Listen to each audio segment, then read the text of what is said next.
स्वागत है दोस्तों, मैं हूं शाहिम हसन और आप देख रहे हैं इंडिया प्लस न्यूज। और इंडिया प्लस न्यूज का विशेष प्रोग्राम गांव की सरकार में आपका स्वागत है।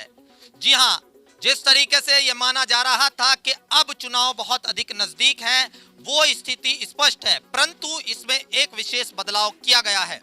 जी हाँ, जो याचिका डली थी उस याचिका का क्या प्रभाव पड़ा, थोड़ी देर पहले मैंने आपको बताया था कि किस तरीके से उसमें बदलाव हुआ है। जी हाँ, 1995 को जो बेस मानकर आरक्षण नीति घोषित की गई थी उसमें बदलाव किया गया और 2015 को बेस मानकर दोबारा आरक्षण नीति जो है वो आई है ग्राम पंचायत चुनावों को लेकर। उसके बाद से कुछ गांव ऐसे हैं कि जहां पर इंडिया प्लस न्यूज को दोबारा जाना पड़ रहा है। मैं पहले भी इस गांव से रिपोर्टिंग करके आपको दिखा चुका हूं। जो है मैंने दिखाया था कि यहां पर एक सामान्य जाति के जो व्यक्ति थे वो चुनाव लड़ रहे थे, लेकिन अब यहां पर जो है बदलाव नजर आया है और ओबीसी के लिए ये सीट रिजर्व घोषित कर दी गई है और यहाँ पर जो आरक्षण है वो ओबीसी जाति का रहेगा।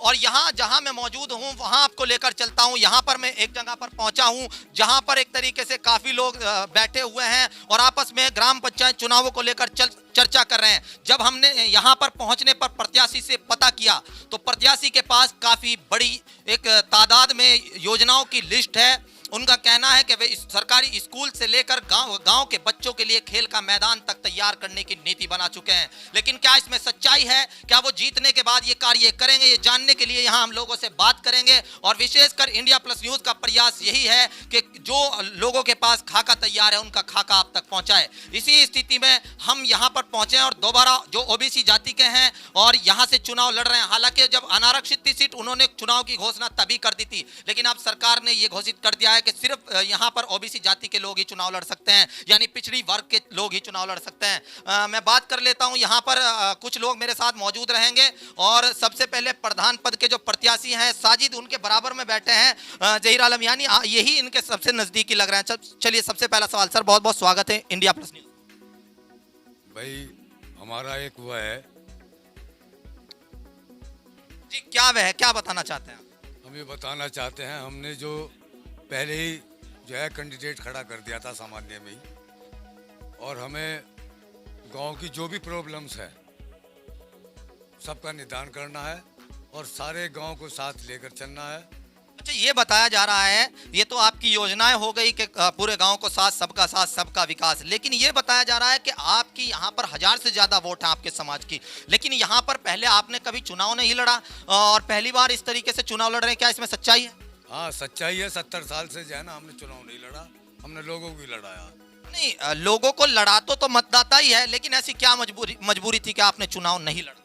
हमने इसलिए नहीं चुनाव लड़ा कि हमारे में जो है ना ऐसी जागरूकता नहीं थी पहले, अब हमें जागरूकता आ गई। आप इस लोकतंत्र के पर्व में जो है अपना एक तरीके से योगदान चाहते हैं, आप भी चाहते हैं कि हम भी चुनाव लड़ कर दें, हिस्सेदारी चाहते हैं हम अपनी। जी हाँ, अपनी हिस्सेदारी जो है सीधा तौर पर इनका कहना है कि जिस तरीके से सरकार हिस्सेदारी देती है आरक्षण नीति में, ये भी अपनी हिस्सेदारी चाहते हैं।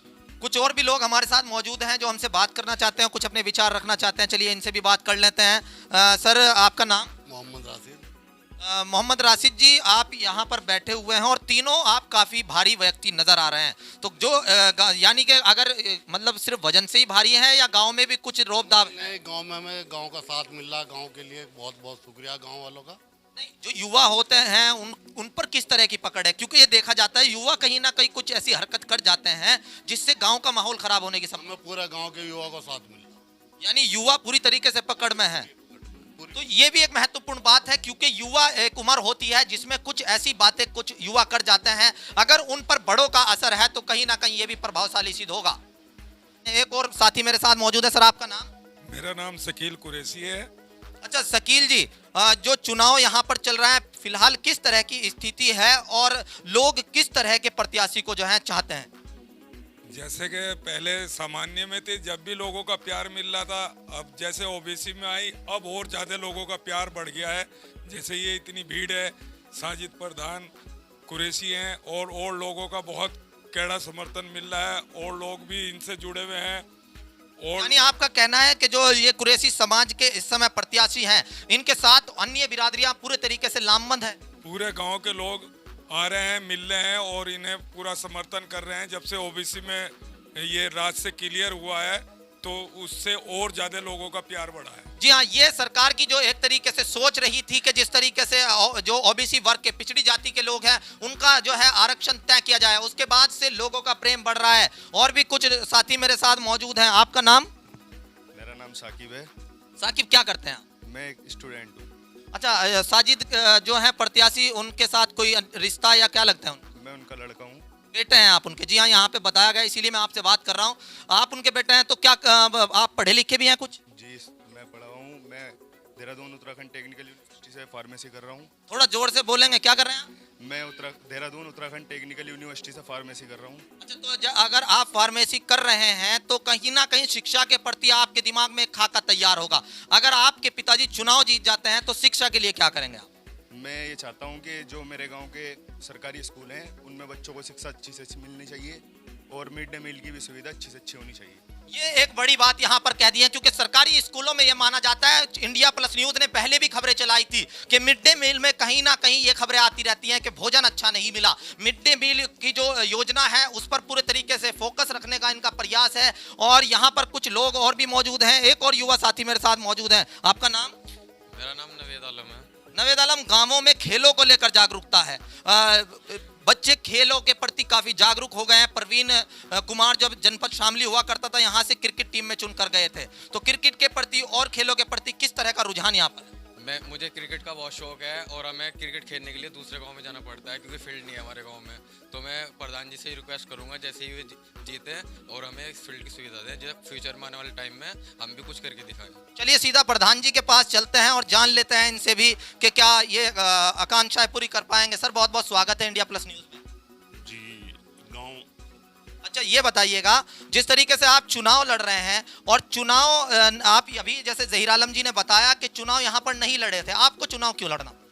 गांव वालों का प्यार मिला। गांव वाले सभी आगे कहते थे कि इलेक्शन लड़ो, चुनाव में आओ। अच्छा, जैसे बच्चों की उम्मीद है कि खेल का मैदान, ये उम्मीदों पे खरे उतरेंगे आप? इंशाल्लाह अगर जो हमें जीतते हम खरे उतरेंगे। अच्छा, जो ये देखा जाता है गांव में झगड़े फसाद, इनको निपटाने के लिए क्या योजना तैयार? सब यही करेंगे, अपने गांव में निपटाएंगे। सब 10 आदमी बिठा के सब यही निपटाएंगे। ये शासन का भी प्रयास रहता है कि अगर गांव में कोई किसी प्रकार का झगड़ा होता है तो उसे ग्राम पंचायत स्तर से निपटाया जाए, यानी कि पंचायत की जो अदालत होती है वो बड़ी अदालत मानी जाती है। और जैसा कि साजिद ने कहा अभी कि अगर वो जीत जाते हैं तो गांव के 10 लोग इकट्ठा करके, ये कहीं ना कहीं एक महत्वपूर्ण बात है।